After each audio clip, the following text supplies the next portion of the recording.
नमस्कार बंधुओं, आप सभी का स्वागत है हमारे चैनल की एक और नई वीडियो में। बंधुओं, सनातन धर्म में जब भी कोई पूजा पाठ अनुष्ठान हवन कथा इत्यादि होती है तो मस्तक पर रोली का टीका तथा कलाई पर मौली बांधी जाती है।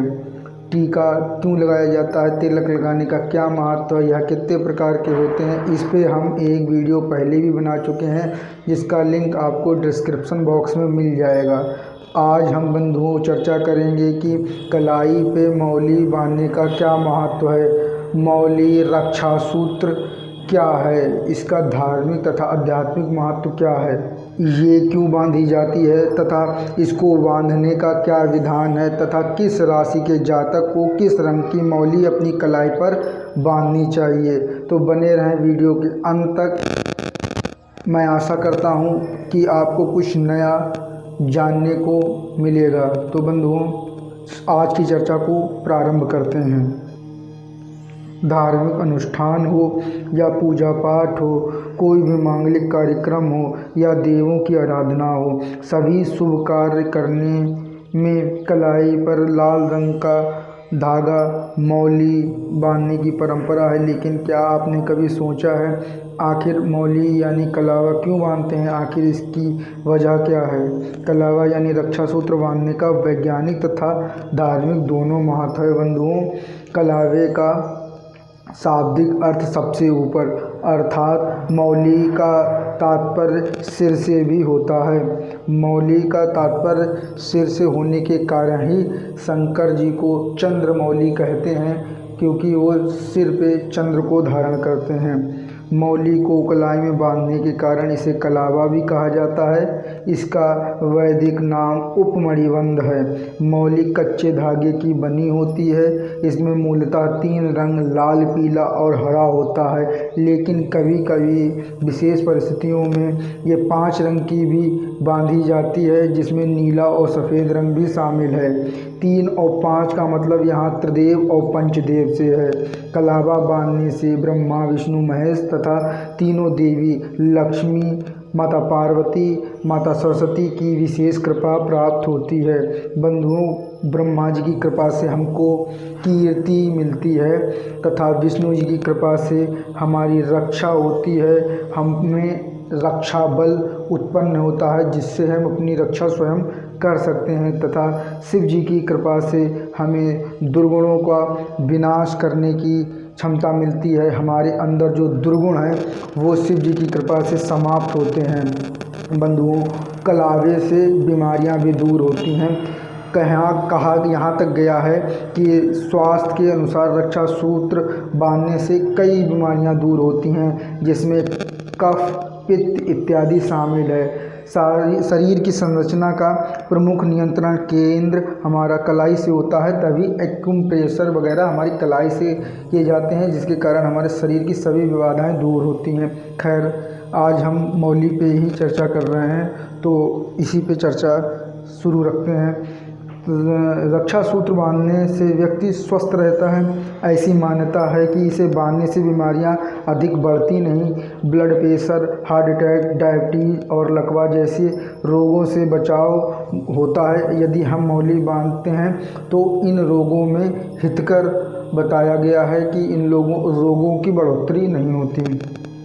मौली यानी रक्षा सूत्र 100% कच्चे धागे की सूत की बनी होती है, बनी होनी चाहिए।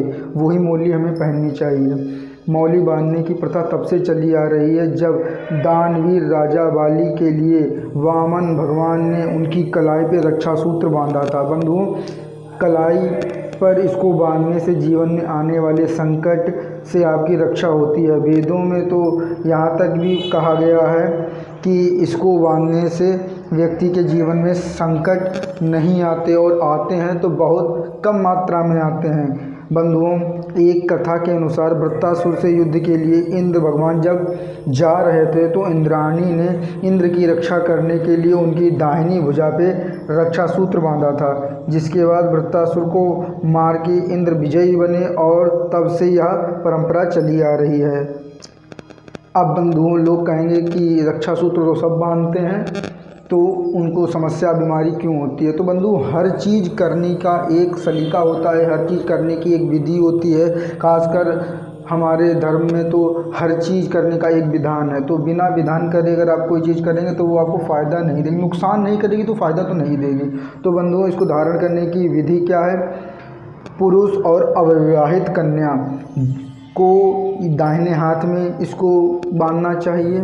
महिलाओं को जो शादीशुदा हैं उनको बाएं हाथ में रक्षा सूत्र को बांधना चाहिए। जिस हाथ में कलावा या मौली बांधनी चाहिए उसको बंधवाते समय मुट्ठी बंद करनी चाहिए तथा दूसरा हाथ अपने सर पे होना चाहिए। कलावे को हमेशा 5 या 7 बार ही घुमाकर पहनना चाहिए। मंगलवार और शनिवार को पुरानी मौली को उतार देना चाहिए तथा नई मौली धारण कर लेनी चाहिए। और पुरानी मौली को कभी फेंकना नहीं चाहिए बल्कि इसे पीपल के पेड़ के नीचे डाल देना चाहिए। बंधुओं अब हम राशि के अनुसार आपको बताएंगे कि किस राशि के व्यक्ति को किस रंग की मौली पहननी चाहिए। मेष और वृश्चिक राशि के जातकों को भगवान हनुमान की कृपा पाने के लिए मंगल को उच्च करने के लिए लाल रंग का धागा हाथ में बांधना चाहिए। वृष और तुला राशि के जातकों को शुक्र ग्रह को उच्च करने के लिए तथा लक्ष्मी जी की कृपा पाने के लिए सफ़ेद रेशमी धागा बांधना चाहिए। मिथुन और कन्या राशि के जातकों को बुध को उच्च करने के लिए सॉफ्ट धागा हरे रंग का बांधना चाहिए अपनी कलाई में। कर्क राशि के जातकों के लिए चंद्र को उच्च करने के लिए और शिव जी की कृपा पाने के लिए सफ़ेद रंग का धागा हाथ में बांधना चाहिए। धनु और मीन राशि के जातकों को गुरु को उच्च करने के लिए विष्णु जी को प्रसन्न करने के लिए पीले रंग का रेशमी धागा हाथ में बांधना चाहिए। मकर और कुंभ राशि के जातकों को शनि जी की कृपा प्राप्त करने के लिए सूती नीले रंग का धागा हाथ में बांधना चाहिए। और बंधुओं राहु केतु और भैरव की कृपा पाने के लिए आप काले रंग का धागा भी हाथ में बांध सकते हैं। बंधुओं यदि आपको कोई प्रश्न हो तो आप हमसे कमेंट बॉक्स में पूछ सकते हैं और मिलते हैं नए वीडियो में। तब तक के लिए जय महाकाल।